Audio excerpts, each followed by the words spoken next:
So this is a quick cockpit overview of this Rivian R1S / R1T. Hold this up, right? This little flap, there's a magnet there. So it sticks up there, huge storage area. Very nice. Drain plug down there on the bottom too. Oh, the drain plug. Oh, that's very good. Right? And you can honestly take this piece out as well if you don't want it in here. And then this is like your included portable charger. Okay. You do get a 110 adapter and a 240. Oh, that's very nice. Right from the factory. Right from the factory, yeah. The 110 is only going to give you about 3 miles of range in an hour. Of course. But that 240 will give you about 16 miles of range in an hour. Beautiful. Yep. So yeah, it's all included in all the Rivian vehicles right now. At the moment. At the moment. But you know, Tesla used to come with standard, and then now they have to buy separately. And then to close the front trunk though, you can either use your key fob, your phone app, or there is a manual button underneath the grille. And check out this headlights, by the way. Right? The stadium lights, yeah. Oh yeah. And then over here is where you charge your vehicle at, okay? So you press those 3 lines right there.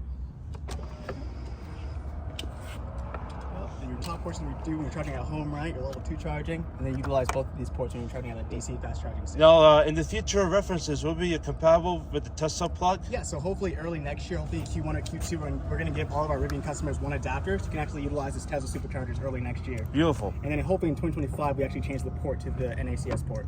Now, will it be retrofitted with this current model or no? No. So with the current model, you just get an adapter, and then 2025 and after models, we'll get the new port. Okay, and these are the tires that come with? Yeah, these are the off-road wheels though, okay? So if you get these off-road wheels, you are going to lose about 30 to 40 miles in your range, okay? Okay. Compared to some of the other wheels we offer. So it'll be interesting how this car drives with these kind of tires. Honestly, it's still smooth though. Like even compared to the street wheels, still a pretty smooth ride. It's your door handle, by the way. Oh, this has adventure seating. The black interior. You got the force-on climate control right here. Dual USB-Cs. Yep, USB-Cs in the headrest, right? Also in the headrest as well. And there's a 110 outlet underneath the rear display as well. So you can charge like a laptop if you wanted to down there. See underneath there? Yep. Yeah, so it's kind of hidden underneath, but it's kind of hard to get on camera, but yeah, definitely. you get the idea. Oh, we got a full glass roof. You get into the third row too. And it is double paned and tinted from the factory. Nice.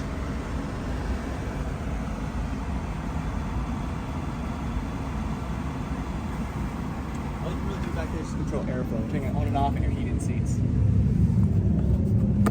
And the door cards, of course, quality. Get the wood trim there too as well, right? And to get to the front row seat, yeah, there's a button right here actually. Oh, the button right here, you push. Now so you can jump inside back there. This. Check it out here just fine. But if you're a little bit taller, you might need to move the seat back. And then to get out, just press that button again. So even in the front row, somebody could be comfortable to go from here back to California. Oh, easily, 100%. And you have nice airflow back there. It's off right now, but let me turn it on so you can see how powerful the AC is.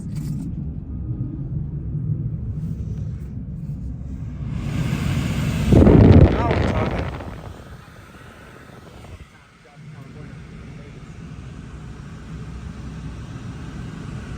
If you want to get out of the vehicle, all you gotta do is push this button right here.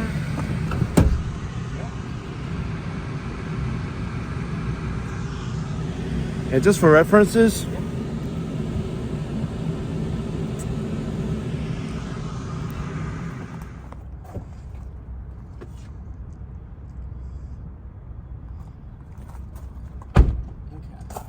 Something cool to note, you see on the screen over there, it shows you your pet mode. yes. And I'll give you a better visual. So this comes down, right? It's manual. 500-pound weight limit on this tailgate piece right here. You pull it down the third row with this little lever there on the side. And then your second row seats can be folded down with this button over here. Now you can see your pet mode's on. Oh yes, you can put a nice big dog in the back. Exactly, yep. Now, does this vehicle come with a cat mode? It does. There's actually a separate camp mode to it as well. Nice. And actually will level the vehicle as well. Oh, level the That's vehicle. power usage and everything like that, dim the screens. So let's say you arrive at the campsite that's at level, the car will level by itself and you can have a good nice sleep back here. I used to demo when we used to do home deliveries. I would go in somebody's driveway, press level truck, and like the whole back half would get slammed up, front half would get slammed down. That's pretty cool. Nice. And you see how flat it is right now, right? Oh, yes. That's what you do when you want to lay in here, but typically your floor looks like that, okay? Yeah, but but there's that little lip there. It has a lip. Okay. So you just put a mattress back here and you got plenty of space. Good to go. And if you wanted more charging ports, I mean, you get USB-C ports Oh, in the yeah, side I cubby there. forgot to. Let me zoom in on that one. And you got some more outlets over here, 110, 12 110. volt. 12 volt. They're right over there. Okay. Wow, so I can plug anything I want. And then you can inflate anything you want too with your air compressor down there. Oh, that's very good, Right? because people will go off-road with this. Let's say you want to go to the, for example, Glamis Sand Dunes. You want to air down the tire, but when they get back on the road, you want to pump it back up. You can do all that with your inside your car though. You don't need to bring in a separate piece of hardware at all. That's beautiful. Right, and you have a soft sand mode, so if you are going to Glamis to the dunes, there's a whole separate drive mode for that. Yeah. And then if you want a spare tire, it is optional in our vehicles, okay? The truck gets a full-size spare tire, the SUV gets a compact one, and it would store inside it there. Oh, gotcha. But right now, there's no spare tire in There's a it. huge storage area if you don't have a spare tire. Okay. But if you do get a flat tire, you guys have roadside assistance, correct? Yeah, exactly. There's like a nice little SOS button, like a pseudo on-set. You press that, we'll go ahead and send help your way. Okay, that's good. And to close it up, right? So bottom piece manual. Bottom piece, and then the top one, this button right here. And then you do have a towage cover. Usually it's covered.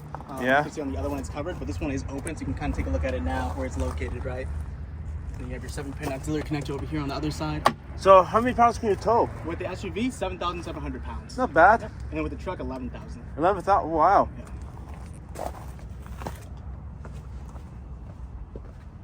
And while you took out the front seat, I'm going to bring the second seat. This is pure single pedal driving. Like you're rarely touching that friction. So the brake maintenance right now is in high, but if I want to go like a regular conventional car, I could go standard. Yeah, honestly, in my opinion, high is very strong, right? Standard is more similar to your Model 3, and if you want, oh really? If you want something close to a conventional car, go into snow mode. We give you a low setting. Oh, gotcha. So the region's still there, but you can kind of creep a little bit more than you can in the standard and high level. Gotcha. Cool. All-purpose. So if you go all-purpose, it doesn't have. Oh yeah, it does have conservative mode. Yep. So if you have the dual motor, you won't have conservative mode. Your vehicle already does that on its own. But if you have the quad motor, yes, there is a manual button you press just to go into front-wheel drive instead of all-wheel drive. Oh, interesting. So this is a quad motor or quad motor? Oh, all the power. Beautiful. And then you got it off-road. First go off-road. Let's go off-road. See your pitch and roll changes too. A little data display. And then off, you can take your foot off the brake when it's changing heights. Yeah. And then when you go into off-road, you have a bunch of sub modes, right? Yeah. So you got the all-terrain. The all-terrain, rock crawl, soft sand, rally mode, and drift mode. Trailers. Yep. Trailer one. Oh, you could punch in your trailer. Exactly. So once you plug in that little 7-pin auxiliary connector, the data will show up there. And you can have like 3 different trailer profiles as well. Gotcha. Yeah, we got rid of our towing mode and added like a trailer profile page instead.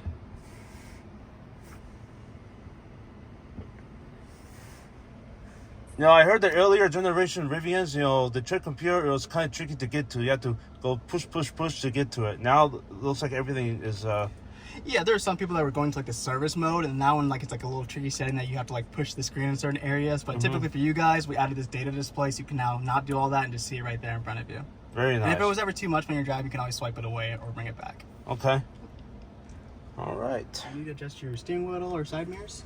Yes. So usually your name appears right here. You tap your name, and then you go ahead and press steering wheel. And you utilize the scroll wheels on the steering wheel, okay? So it's very similar to Model 3 in that regard. Definitely we took some cues from them. And then mirror. Yep. So scroll will go up and down, and then those 2 outer buttons will go left and right.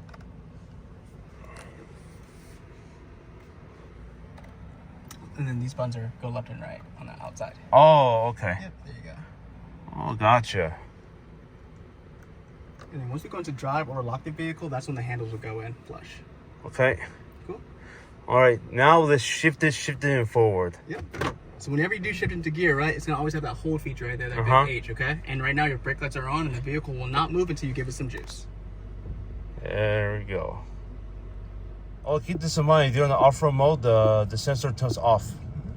So if I were to switch you back to all-purpose right now, you'll have your sensors back. You see your car? You see the cars in front of you now? And the air suspension, I don't know if the camera could do justice, but you feel it in the seat of your pants, it adjusts. Yep, one side first and then the other. Front okay. Yep. So you do have a bird's eye view in the vehicle, your front view. You can always change it back by pressing this button to see your rear view. Oh, okay. And then if you want to see your tires, you can also do that as well. If I go back to front, you'll see your 2 front wheels right now.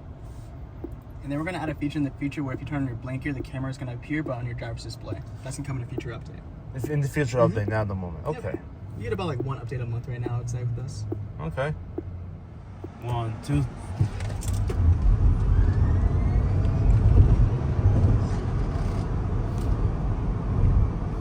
Not bad at all. So this is the Rivian's version of autopilot. So what do you guys call it? Driver Plus. Driver In a half Plus. mile, keep left to stay on CC 215. See, that makes more sense than autopilot. Because autopilot, you think, oh, the car drives by itself. That's not true. You still gotta keep your hands on the wheel, just like it's shown here. So it's a pilot assist plus, or driver assist plus. Keep left to stay on CC 215. Bruce Woodbury Beltway.